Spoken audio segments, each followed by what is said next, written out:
Welcome to Sandhya's world channel. நாம் இப்போது இந்த வீடியோவில் என்ன பார்க்க போகிறோம்னா, குழம்பு மிளகாய் தூள் எப்படி செய்யுதுன்னு பார்க்கலாம் வாங்க. அதுக்கான கேஸ் ஆன் பண்ணிவிட்டு ஒரு வானல் வச்சுருக்கேன். வானல் நல்லா ஹீட் ஆனதுக்கப்புறம் பார்த்திங்கன்னா மிளகு ஒரு 50 கிராம் எடுத்திருக்கேன். நீங்கள் உங்கள் காரத்துக்கு ஏற்ற மாதிரி எக்ஸ்ட்ரா கூட சேர்த்துக்கோங்க. நான் கம்மியாக தான் போடுறேன். 50 மிளகு போட்டிருக்கேன். அப்புறம் பார்த்திங்கன்னா 50 ஜீரகம் போட்டிருக்கேன். இது நல்லா வறுத்து எடுத்துக்கோங்க. அடுப்பு வந்து மீடியமில் இல்லை ஸ்லோவில் இருக்கட்டும். வறுத்து அதை நான் ட்ரான்ஸ்ஃபர் பண்ணிக்கிட்டேன். அடுத்து பார்த்திங்கன்னா 50 கடுகு போட்டிருக்கேன். அது ஓரளவுக்கு பொரிஞ்சு வரும் பாருங்கள், அதுக்குள்ளே எடுத்துருங்க, ரொம்ப பொரிய வேண்டாம். அதுவும் ட்ரான்ஸ்ஃபர் பண்ணிவிட்டு பார்த்திங்கன்னா நான் வந்து பருப்பு எடுத்துருக்கேங்க. துவரம் பருப்பு, கடலை பருப்பு ரெண்டும் வந்து 100 எடுத்திருக்கேன். அதையும் நல்லா வறுத்து எடுத்துக்கோங்க. அடுப்பு வேக வைக்காதீங்க, கருகிடும், அது நல்லா வறுபடாது. நான் வறுத்துருக்கேன், நீங்கள் வேணால் காய வச்சுக்கோங்க இந்த பொருளெல்லாம். பாருங்கள், அதையும் ட்ரான்ஸ்ஃபர் பண்ணிக்கிட்டேன். உளுந்தும் பாசிப்பருப்பு சேர்க்க வேண்டாங்க, குழம்பு அடி பிடிக்கும். பாருங்கள், இது நான் வறுத்துட்டேன், அதையும் எடுத்துட்டேன். இப்போ பார்த்திங்கன்னா நான் வந்து அரிசி வந்து 100 எடுத்திருக்கேன். பச்சரிசி எடுத்துக்கோங்க, புழுங்கல் அரிசி வேண்டாம். சாப்பாடு அரிசி இருந்தால் கூட ஓகே தான், ஓரளவுக்கு வறுத்து எடுத்துக்கோங்க. பச்சரிசின்னும் போது கொஞ்சம் நல்லாயிருக்கும், டேஸ்ட்டாகவே இருக்கும். குழம்பு வந்து இது நம்ம எதுக்கு போடுறோன்னா திக்னஸ் கொடுக்குறதுக்காக போட்டிருக்கோம். அதையும் வறுத்து எடுத்துட்டேன். அடுத்தது பார்த்திங்கன்னா நான் சோம்பு போட்டிருக்கேங்க. சோம்பு பார்த்திங்கன்னா ஒரு 50 போதுமானது. வெந்தயம் பார்த்திங்கன்னா ஒரு 25 கிராம் போதுங்க. ரொம்ப போட்டால் கசக்குன்றதுனால நான் அது போட்டிருக்கேன். அதையும் வறுத்து எடுத்து வச்சுட்டேன். கருவேப்பிலை பார்த்திங்கன்னா 2 கைப்பிடி அளவு போட்டிருக்காங்க. ஏன்னா குழம்புல போட்டால் குழந்தைங்க சாப்பிட மாட்டாங்கன்னா மிளகாத்தூள்ளி நான் 2 கைப்பிடி போட்டிருக்கேன்.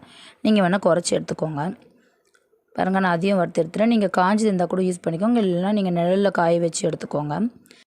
இது கூடவே பார்த்திங்கன்னா நான் மஞ்சள் எடுத்துருக்காங்க, 50 கிராம் எடுத்துருக்காங்க, விரலி மஞ்சள். அதையும் தட்டி போட்டுக்கோங்க. ஏன்னா இது மிஷினில் அரைப்படாதுன்றதுனால நம்ம தட்டி போட்டுருவோங்க. பாருங்கள், நல்லா இது வந்து வறுத்துட்டேன். கருவேப்பிலை பாருங்கள் நல்லா மொறுன்னு வந்திருக்கு, நல்லா உடையுது பாருங்கள். இதை எடுத்து நம்ம ட்ரான்ஸ்ஃபர் பண்ணிப்போங்க. இது நல்லா ஆற வச்சிடுங்க. நான் வந்து வறுத்து எடுத்துருக்கேங்க, நீங்கள் வேணால் வெயிலில் காய வச்சும் எடுத்துருங்க. அவ்வளோதாங்க. இப்போ நம்ம வந்து அரைக்கிறதுக்கு மாவு மில்லுக்கு ரெடி பண்ணிக்கலாங்க. இந்த ஆற வச்சு எடுத்ததெல்லாம் நம்ம ஒரு பாத்திரத்தில் மாற்றிக்கலாம்.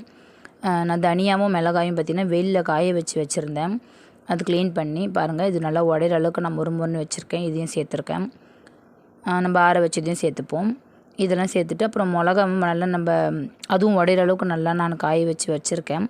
எனக்கு இந்த மிளகாத்தூள் பார்த்திங்கன்னா ஒரு 3 மாதத்துக்கு வருங்க. ஏன்னா என் குழந்தைங்க வந்து காரம் அவ்வளோ சாப்பிட மாட்டாங்க, நான் கம்மியாக தான் யூஸ் பண்ணுவேன். இது கறி குழம்பு, மீன் குழம்பு எல்லாத்துக்குமே ரொம்ப டேஸ்ட்டாகவும் இருக்குங்க. குழம்பு நல்லா திக்காக கொடுக்கும், நல்லா டேஸ்ட்டாகவும் மணமாகவும் இருக்குங்க. கருவேப்பிலை போட்டோட வாசனை, சோம்பு வாசனை அவ்வளோ சூப்பராகவே இருக்குங்க. நீங்கள் ட்ரை பண்ணி பாருங்கள். நான்வெஜ்ஜு வெஜ்ஜு எல்லா குழம்புக்குமே இது சூப்பராக இருக்கும்.